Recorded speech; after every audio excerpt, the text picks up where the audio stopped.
Hello. Satyajit Sinha বলছি। রাঙামতির ফোনটা পাচ্ছি না, ওর সাথে একটু কথা বলা যাবে? না, রাঙামতি তো বাড়িতে নেই। আসলে স্টেট চ্যাম্পিয়নশিপ আছে তো, তাই ওর তীরন্দাজির আউটডোর ট্রেনিং হবে। ও তো একাডেমি থেকে ওখানেই গেছে। আমি বরং একটা কাজ করব, রাঙা যদি আমাকে ফোন করে আমি বলে দেবো যে আপনি ফোন করেছিলেন। হ্যাঁ হ্যাঁ, নিশ্চয়ই, প্লিজ একটু জানিয়ে দেবেন। বলছিলাম যে খুব জরুরি দরকার ছিল কি,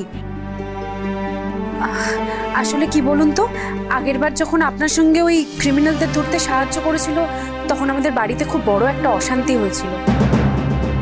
না মানে ও যদি আবার আপনার সঙ্গে গিয়ে এই একই কাজ করে, আমার মনে হয় আপনি একবার বাবা আর মার সঙ্গে কথা বলে নিন। সত্যজিৎ বাবু, একটু দাও ফোনটা। হ্যাঁ সত্যজিৎ বাবু, আমি রাঙার জামাইবাবু অঙ্কুর কথা বলছি। হ্যাঁ অঙ্কুরবাবু, বলুন প্লিজ। হ্যাঁ আসলে পাঞ্চালি যেটা বললো আশা করি আপনি বুঝতে পেরেছেন, মানে আপনি ভুল বুঝবেন না। হ্যাঁ আসলে রাঙার সিকিউরিটি, বাড়ির বাকিদের সিকিউরিটি, সবটা নিয়েই বিষয়টা খুব সেন্সিটিভ হয়ে রয়েছে। কি বলুন তো, মানে বিষয়টা একটু জটিল হয়ে পড়ছে। হ্যাঁ স্যার, স্যার আমার একটা বক্তব্য রয়েছে। প্রথম কথা, আপনি তো নিজে একজন পুলিশ, আপনার সঙ্গে পুলিশ ফোর্স রয়েছে, তাহলে এই সমস্ত কাজের জন্য আপনার রাঙাকেই কেন প্রয়োজন বলুন তো? না দাঁড়াও স্যার, রাঙা এই বাড়িতে রয়েছে তো, আর আমরা যারা এই বাড়িতে থাকি তারা সাধারণ মানুষ, আমরা শান্তিতে খেয়ে পড়ে বাঁচতে চাই। আর রাঙা যতদিন, অবশ্য কদিন এই বাড়িতে থাকবে জানি না, কারণ খুব শিগগিরই রাঙার সঙ্গে একলব্য ডিভোর্স হয়ে যাবে।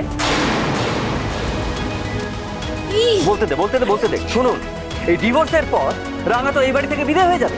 তারপরে রাঙামতিকে নিয়ে আপনার যা ইচ্ছা আপনি তাই করুন না, আমার কিছু বলার নেই। কিন্তু গতবার এই কারণে বাড়িতে খুব অশান্তি হয়েছিল, আর আমার বাবার শরীর কিন্তু ভালো নেই স্যার। আমি বুঝতে পারছি, এই নিয়ে আমি পরে কথা বলছি। সে আপনি কথা, কিন্তু মোদ্দা কথা, আমরা রাঙাকে বারণ করে দিয়েছি, রাঙা যতদিন এই বাড়িতে রয়েছে রাঙা এসব কোনো কাজ করবে না। নমস্কার। বাবা, ওই পুলিশ অফিসারটা আবার রাঙাকে ফোন করেছে? বলবো আর হ্যাঁ, তা রাঙা ফোন করে ওনাকে কিচ্ছু জানায়নি? আর উনি কিচ্ছু জানেন না যে মোদের বাড়ি ভাগ হয়ে যাচ্ছিল, ওই রাঙা গুন্ডাগুলোকে ধরতে গেছিল বলে?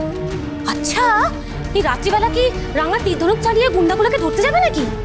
মেজ বৌদি, উনি এরকম কিচ্ছু বলেননি।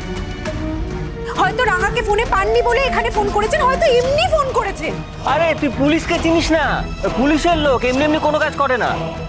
আর ওই সমস্ত কাজে তোর রাঙাকে দরকার। আর সে, এই শোন, তুই রাঙাকে একদম প্রশ্রয় দিবি না। আর অঙ্কুর, আমি তোমাকেও বলছি, রাঙাকে প্রশ্রয় দেবে না। একটা কথা কিন্তু তোমরা মাথায় রাখো, যে কারণে বাড়ি ভাগ হতে বসেছিল সেই কারণে যেন কোনো রকম রিপিটেশন না হয়। ফালতু ঝামেলা। হ্যাঁ, একদম যেন না হয়, একদম না। আরে বাবা, সত্যজিৎ বাবুকে এতগুলো কথা কেন বলতে গেল? ঠিক আছে, ছাড়ো। রাঙামতি তীরন্দাজ সোম থেকে রবি প্রতিদিন সন্ধ্যে 7:30টায় স্টার জলসায় ও জিও হটস্টারে।